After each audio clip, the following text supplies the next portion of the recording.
Live from the campus of Washington and Lee University with news for Rockbridge County, this is the Rockbridge Report. Hello and welcome to the Rockbridge Report Election Night coverage. I'm Erica Kenny. And I'm Liz Trubeck. Polls across the Commonwealth have just closed for Virginia's 2023 election. Those in line before 7 p.m. will still be able to cast a ballot. All 140 seats in the Virginia State Legislature are up for grabs tonight, with party control on the line in both chambers. Democrats currently hold a 22-18 advantage in the state Senate. In the House of Delegates, Republicans hold a tight 48-46 lead with 6 current vacancies. Republicans won the last election in 2021, 52-48. All eyes will be on Virginia tonight, since it is one of the few states with elections this year. Today is the last major election day before the 2024 presidential primaries kick into high gear. And campaigns will be looking to some bellwether states for clues tonight. Karen Kafka is on Capitol Hill with a look at what to watch. Election Day 2023's key contests. Let's get out there. Let's get this thing done. A big chance for both parties. Get out and vote. Get out and vote. To gauge what might motivate voters in 2024. It does make sense to take a look at any kind of signals that one is getting from people actually going out and voting, or as importantly, not going out and voting. 2 governor's races test Democratic mettle in red states. In Kentucky, incumbent Democrat Andy Beshear faces Republican State Attorney General Daniel Cameron. In Mississippi, Democrat Brandon Presley aims to unseat Republican incumbent Tate Reeves. In Virginia, all 140 seats in the legislature are up for grabs. Republican Governor Glenn Youngkin not on the ballot, but campaigning to turn the state red. I think voters are going to come out today and they're going to help us hold our House and flip our Senate. Democrats calling in help from former President Barack Obama. I'm calling to remind you that today is Election Day in Virginia. And in Ohio, voters are considering an initiative that would enshrine abortion rights in the state's constitution.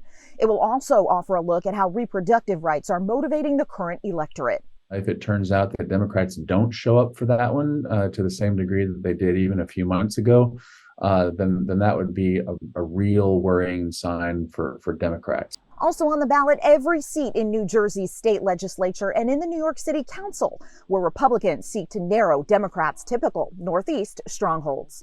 On Capitol Hill, I'm Karen Kafa. Let's take a look at how Rockbridge area voters will impact the balance of power in Virginia tonight. Area voters cast their ballots today for either Christopher Head, a Republican, or Jade Harris, a Democrat this year.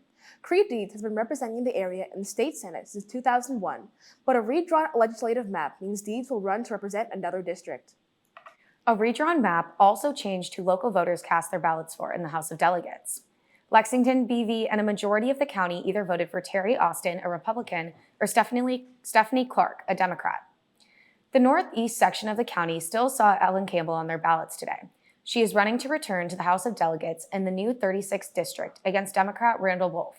Campbell is currently representing the Rockbridge area in the 24th district after replacing her late husband, who passed away at the end of 2022. The most competitive local races tonight are in Buena Vista. In total, 7 people are running for 3 seats on the city council. Michelle Polokis, Ronald Cash, and Michelle Cassell are 3 of the 4 challengers in this year's race. Cheryl Hickman is running for re-election and is currently the city's vice mayor. Jennifer Worley Humphrey is the last of the 4 challengers. Steve Webb and Stanley Coffey are both running for re-election. Coffey says his main goal is updating the city's wastewater treatment plant. Webb says he wants to get the council to work as a team. 3 incumbents on the Buena Vista School Board are running for re-election, with 2 challengers trying to unseat them. Kay Brooke Baker and Paula Charlton are the 2 challengers, with Wayne Flint, Teresa Ellison, and Mac Felch Jr. all running for re-election. There are 3 seats up for grabs. Lexington voters had a nice and sunny day to cast their ballots at the Pivano building from 6 a.m. to 7 p.m. today. Residents went to the polls with some tough decisions to make, but they also saw a lot of uncontested races on their ballots. Farley Williams has the story. Lexington residents headed to the city's only Election Day polling site at the Rockbridge Area Relief Association to cast their votes in today's election. Some voters said that statewide and national issues drove them to the polls. If we had a more progressive state government, then that would, I would hope, be a way to do things like influence the funding of local education. Others said they voted today because it is their duty as citizens. I think it creates accountability for our government and being able to vote for and also, I guess, against other candidates. At the top of the ticket are 3 state office elections. The stakes are high because Republicans are trying to keep their majority in the House of Delegates and hoping to flip the Senate majority. I'm really looking forward to voting in this, the state House of Delegates elections, because I know all those seats are up, and I want to make sure that we get good representation there. Today's election is also the first to use a newly redrawn map of voter districts. Rockbridge County is now a part of the 3rd Senate District where Republican Christopher Head and Democrat Jade Harris are facing off. There are also 14 uncontested races in Rockbridge County. I think that's unfortunate, actually. I think, we need good people running for these seats. I worry that, running for a public office is just an invitation for criticism from the press. Other races include the seats in the Buena Vista City Council and School Board.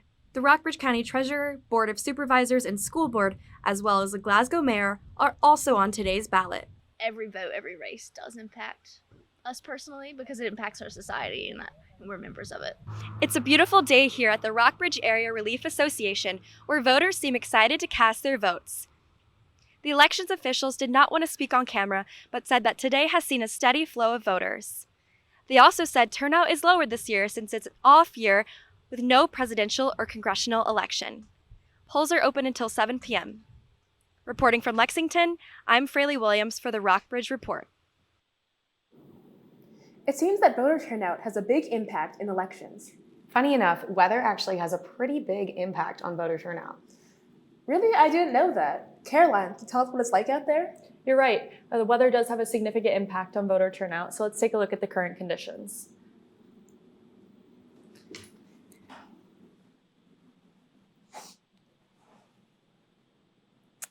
There's currently a high of 65, a low of 46, pretty comfortable. The barometric pressure is 29 and 93/100 inches. The wind speed is 5 miles per hour, and the humidity is only 46%. Let's look at the radar. No showers on the forecast, so we should be staying dry tonight if you're heading to the polls. Let's look at the regional temperatures now. Charlottesville, very sunny, high of 75. Stanton at 66. Lexington, 62. The same with Buena Vista. Lynchburg on the hotter side at 72. Going over to Covington, a little colder, but still comfortable at 56. And Roanoke at 69.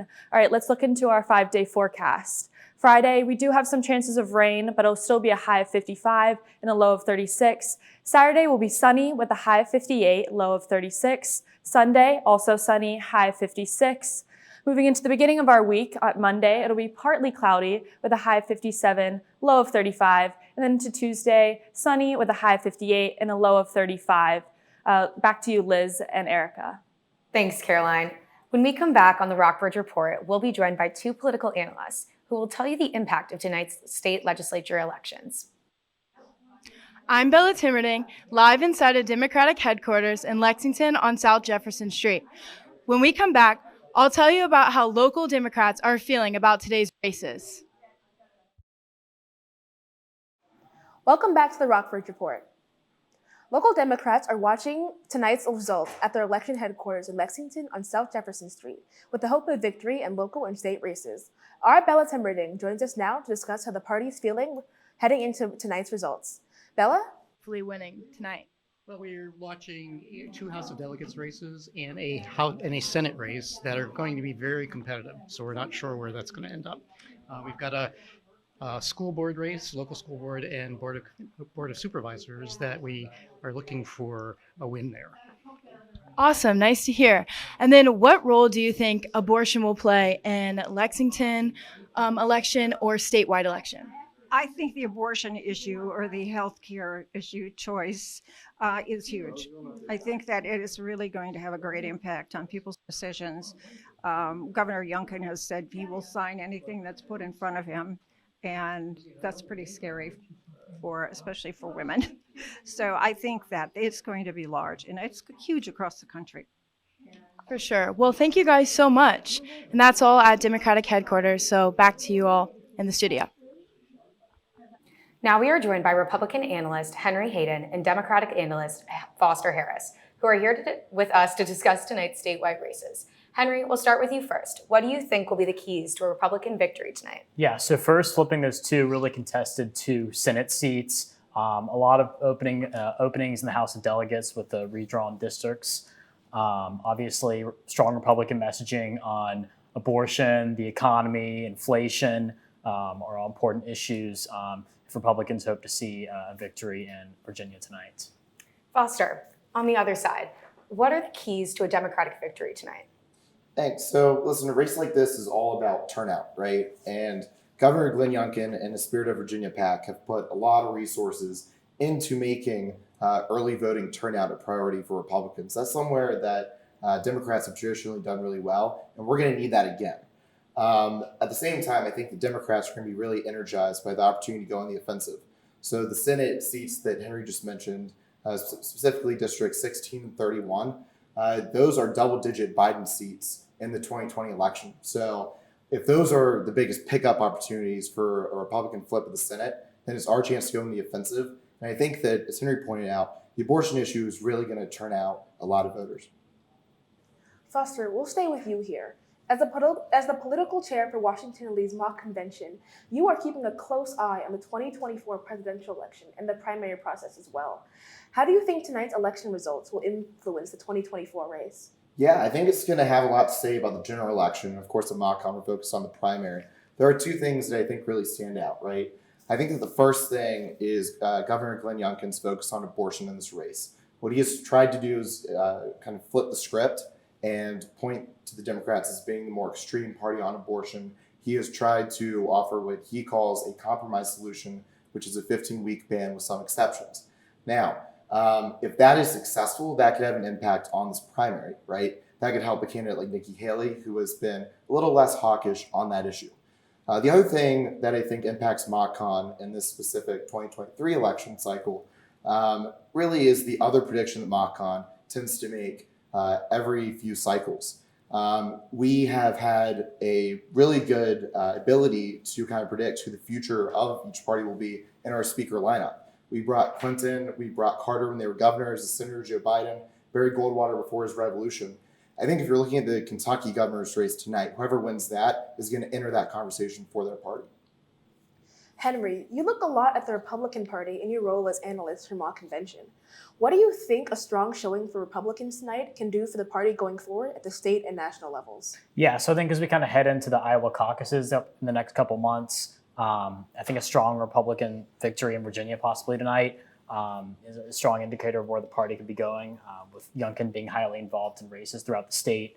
I think obviously with Youngkin, there's a lot of talk of his national aspirations, and if he's able to achieve a lot of his aims tonight, we could see pundits are talking about a potential presidential bid, even though it would be very late, or even a Senate candidacy.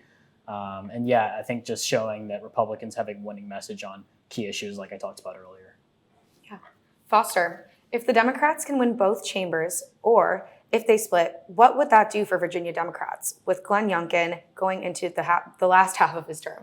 Well, first, I mean, I've talked about this before, but it saves abortion rights in the state. And I think that that's really important to Democratic voters. That, I think, is just as important as any sort of governing responsibility that Democrats would have. I think that's a win for their voters. At the same time, I think Henry's right. Governor Youngkin has certainly entered the national conversation, whether that's at the presidential level or a Senate race challenging Tim Kaine in 26. I think that's something to look at as well, right? Because if Youngkin has some losses, that can neuter his winning pitch.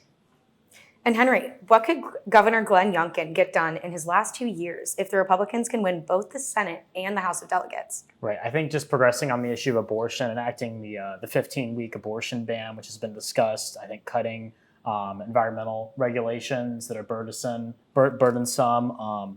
and doing a lot of progressive laws, tax cuts. I think just accomplishing a lot of his agenda has yet to be accomplished with the Senate as a bulwark against his agenda so far. Great. Yeah. Well, thank you guys so much for being with us. Alrighty. When we come back, there are 14 uncontested races in the area tonight. We'll tell you what they are. But then we also have some local competitive races, including spots in Rockbridge County School Board. We'll tell you all about those races as well after the break.